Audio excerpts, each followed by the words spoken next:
today we're going to talk a little bit about capacity and flow rate, and then we're going to have an exercise on one note, and I'm going to give you a practice exercise for the assessment that you can complete. So we've already talked about capacity. Remember that capacity is simply the volume of an object expressed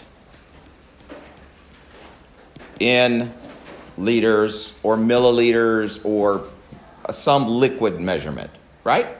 So the conversion is quite easy there because the conversion factor from centimeters squared to milliliters and then from meters to liters, etc. So we'll talk about those conversions and how to make them work so that you can go back and forth and do those. And then, so today the real lesson is about flow rate. Now, flow rate is simply a formula. You do not have to memorize the formula. It will be given to you, but you do need to know how to use it. Okay? So you're going to find it quite easy. So, all right. So, flow rate is simply, the rate of flow is simply the volume of liquid divided by the amount of liquid that flows in a specific time frame. So its rate equals volume divided by time. All right? So you fill up a 2-liter bucket and it took 15 seconds to do that. Then it's just the volume of the 2-liter bucket divided by the time it took to fill it. And that is the flow rate. What's rate? Okay? Rate is how fast something happens. Okay? All right? So, well, it's going to depend on the time that they give you. So, if they give it to you in seconds, like the example we had is seconds, then yes, you have it per second. All right? Now, when you do it, you're going to get you need to make sure that you're watching the units because remember, you're going to have units divided by units. And so it's going to be, for example, you might have 20 liters divided by 5 minutes, just as an example. So that would give you 4 liters per what? Minute. That's a lot. Okay? Yep. You can also write it as liters per minute if you'd prefer. Okay? Or you could write it as 4 liters per minute. 4 liters per minute to the -1 for those of you who are just mathematically inclined. All right? So, okay? Ignore that. Don't worry about that one. It's -1. It means it should be on the bottom. Don't worry about it. I was just being silly. Okay. So, we're going to be looking at a few of these, and there aren't very many of them because all you really have to do is express the things in the formula. So,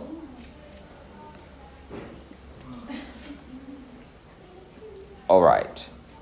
So let's just look at number 2 there. A car has a rectangular prism or a cuboid petrol tank with dimensions 48 centimeters by 56 centimeters by 20 centimeters. Find the capacity of the petrol tank.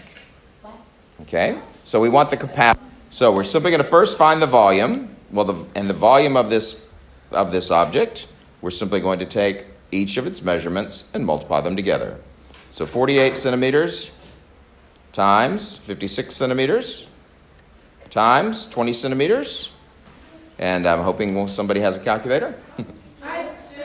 Okay. Can you multiply those out for me, please? 48 times 56 times 20.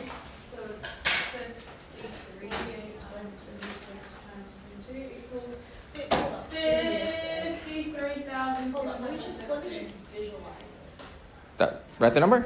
Okay. So 53,760. And guys, remember your units, right? Wait, did you say divide them? No, multiply them.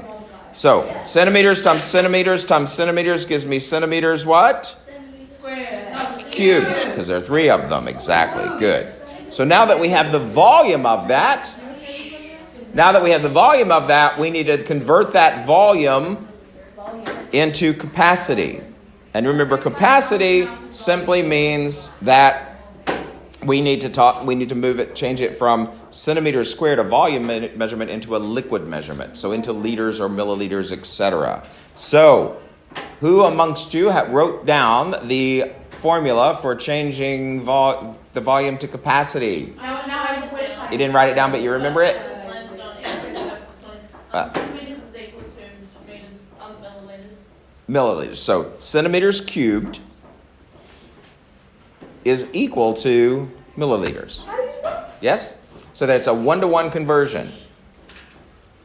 So what we're going to do is simply change that to capacity is 53,760 milliliters. But, okay, so that's the capacity. But milliliter, that's a lot of milliliters, right? So we could probably be better off if we changed it to liters. But remember, the conversion for liters, all you need to do is... milliliters in a liter. There you go. All you need to do is remember your conversions. So you have units, then you have deci, then... Oh, sorry, what's the next one? Centi, Wait, what? and then milli, right? Then over here you have deca, and what's the next one? Pardon? What are we doing?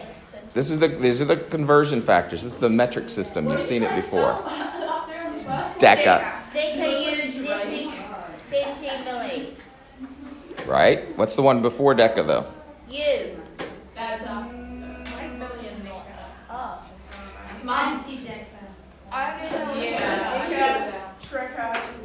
All right.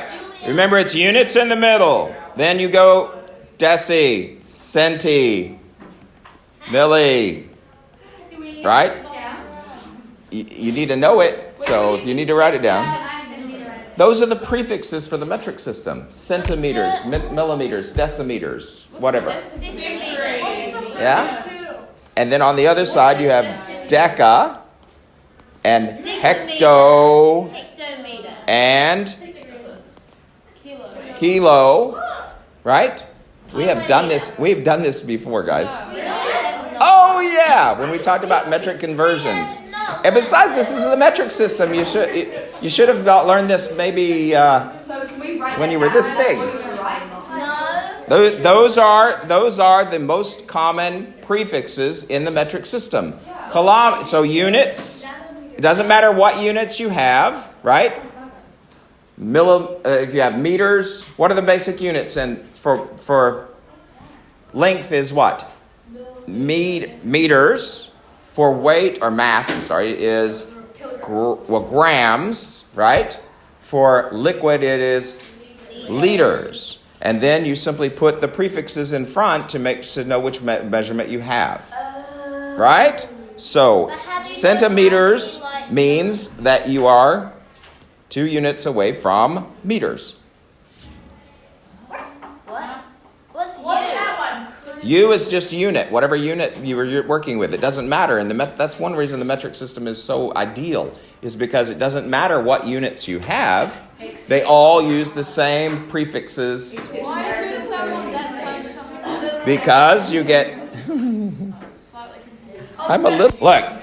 Hold on. Let me finish. U is a basic unit. It can be any unit. So U can be liters. What are the basic units? Liters for liquids, right? kilometer? No. Meters for what? Places. Length, right? Or distance, same difference. And what? Grams for what? Weight. Well, mass, right? It's not technically the same thing. All right? But we use it the same because that's what units mean. It doesn't matter what units you have. Yeah? As you move down, then you're getting what? Smaller, right, than a basic unit. So if this is a meter, then a decimeter is the next smallest down. What even is a decimeter? It's a smaller unit of meters. Yeah, but how many centimeters is that? Okay? And then it goes from decimeters to centimeters. Hold on a minute, I'll show you exactly how. All right? And then it goes to millimeters, right? Okay? Now, so you can convert, if you know all of these, then you can convert just by thinking of how many places you move.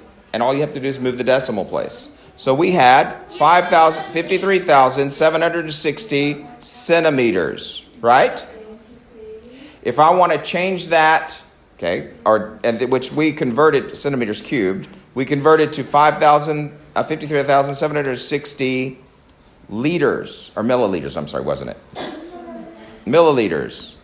Well, I want to convert that to liters to make bigger units, right? Okay, here we go. Watch. Where is milli? Right there, right? Million. Oh, just chill. And to get to the basic unit, which would be the liters, I have to bounce how many times? 2. 3 times. That means the decimal is simply going to move 3 times. I'm not burping. I think so far.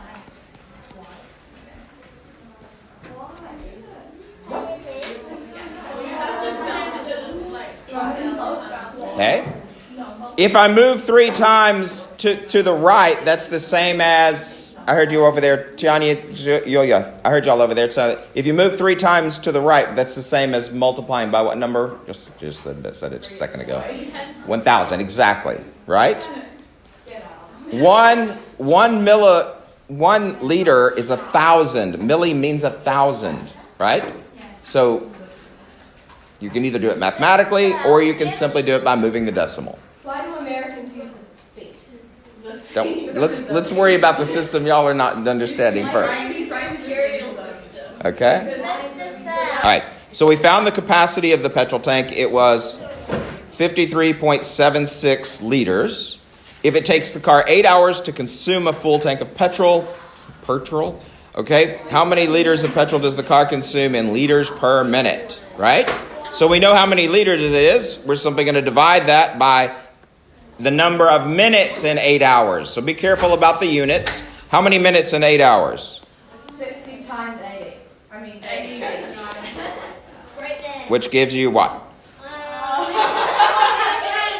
Yeah, Nova. There you go. And then we'll simply divide that, and that gives us what? Somebody with a calculator? Nova, do you have a calculator? Yes.